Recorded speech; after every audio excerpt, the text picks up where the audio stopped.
Bienvenue dans notre exploration fascinante des racines du christianisme primitif et de ses textes. Aujourd'hui, nous plongeons dans l'une des découvertes les plus intrigantes de l'histoire chrétienne, le papyrus 87.5575 trouvé dans les papyri d'Oxyrhyncho. Datant de la seconde moitié du 1er siècle, ce papyrus remet en question notre compréhension des origines du Nouveau Testament et des enseignements de Jésus. Ce document ancien est exceptionnel car il combine des éléments des évangiles de Matthieu et de Luc avec une citation de l'évangile de Thomas. Cette fusion unique révèle l'existence de diverses traditions orales et écrites dans le christianisme primitif, suggérant que les enseignements de Jésus étaient interprétés différemment dans diverses communautés chrétiennes. Le papyrus présente une version du Sermon sur la montagne qui diffère de celle de Matthieu et de Luc. Par exemple, le mot grec ornéa est utilisé pour oiseau au lieu de peuténa ou koraka. Cette variation textuelle peut indiquer des influences régionales ou des choix délibérés des transcripteurs, offrant ainsi un aperçu des nuances dans la transmission des textes chrétiens primitifs. Ce fragment antique soulève une question captivante: comment et pourquoi des éléments des évangiles de Matthieu, de Luc et de l'évangile de Thomas se sont-ils retrouvés ensemble dans un seul manuscrit?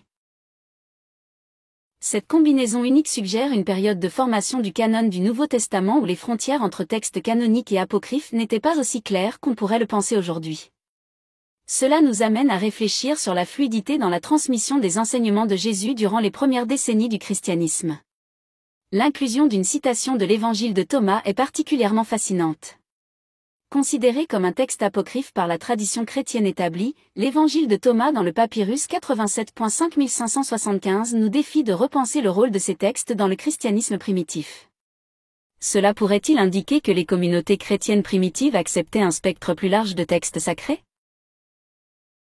En plus, si ce manuscrit date réellement de la seconde moitié du 1er siècle, cela en ferait potentiellement le plus ancien écrit chrétien connu, remettant en question la primauté des évangiles canoniques. Cela ouvre la porte à de nouvelles perspectives sur la réalité des enseignements de Yeshua et sur la manière dont ils ont été transmis et enregistrés. Examinons les implications. La présence de l'évangile de Thomas aux côtés de Matthieu et de Luc dans le papyrus nous amène à remettre en question la notion même de canonicité dans les premiers temps du christianisme. Les frontières entre écrits canoniques et apocryphes étaient peut-être plus perméables, suggérant une diversité plus riche des textes chrétiens primitifs. Si le contenu de ce papyrus est en effet proche de l'évangile de Thomas, cela pourrait impliquer que cet évangile représente une partie de la source Q, une hypothèse établie par les chercheurs pour expliquer les similitudes entre Matthieu et Luc. Cela pourrait indiquer que l'évangile de Thomas est plus proche des enseignements originaux de Jésus que nous ne le pensions. Cette découverte invite à une reconsidération de la nature des enseignements de Jésus. Plutôt que de se concentrer uniquement sur des doctrines rigides, il semble que les premières communautés chrétiennes étaient également intéressées par une quête personnelle de libération spirituelle et de sagesse. Le papyrus 87.5575 révèle ainsi une facette du christianisme primitif, celle de l'évangile de Thomas, axée sur la sagesse pratique, un contraste frappant avec l'approche plus dogmatique et institutionnelle du christianisme ultérieur.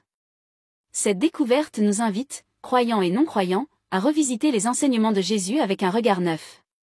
Au-delà de la doctrine établie, nous sommes encouragés à explorer la sagesse intemporelle et les valeurs universelles présentes dans ses paroles. Les similitudes entre les enseignements de Jésus tels que révélés dans l'évangile de Thomas et ceux d'autres traditions spirituelles soulignent l'universalité de certains thèmes spirituels. Cela renforce l'idée d'une vérité spirituelle partagée, transcendant les frontières religieuses. Les enseignements de Jésus, tels qu'ils apparaissent dans Thomas, mettent l'accent sur la libération intérieure et la quête personnelle de sagesse. Cette perspective peut offrir une voie de spiritualité plus personnelle et expérientielle, en harmonie avec les recherches contemporaines de sens et de connexion.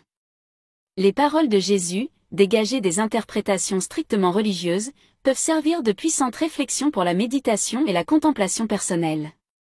Elles offrent une source d'inspiration pour ceux qui cherchent à enrichir leur vie spirituelle en dehors des structures traditionnelles. Dans un monde en quête de sens, un livre qui reconsidère les enseignements de Jésus à travers les découvertes récentes offre une perspective nouvelle et nécessaire. Mon prochain livre à paraître vise donc à répondre aux questionnements spirituels modernes en se basant sur des connaissances historiques actualisées. Ce livre se présente comme un guide neutre et ouvert, invitant lecteurs de toute croyance ou non-croyance à une réflexion profonde sur la spiritualité. Il transcende les interprétations traditionnelles, offrant une vision renouvelée des paroles de Jésus, pertinentes pour notre époque. En établissant des ponts entre les enseignements de Jésus et ceux d'autres traditions spirituelles, le livre promeut un dialogue interreligieux enrichissant. Il encourage une compréhension mutuelle plus profonde entre diverses perspectives spirituelles. Ce livre est une invitation à explorer une spiritualité plus personnelle et expérientielle, enracinée dans la sagesse intemporelle. Il est conçu pour être une source d'inspiration, aidant les individus à trouver un sens plus profond dans leur quête spirituelle. Nous vous remercions de nous avoir accompagnés dans cette vidéo. Restez à l'écoute pour plus d'informations sur ce projet de livre passionnant et pour d'autres discussions enrichissantes sur la spiritualité et l'histoire. Joyeux Noël à tous! La lumière du royaume est en nous.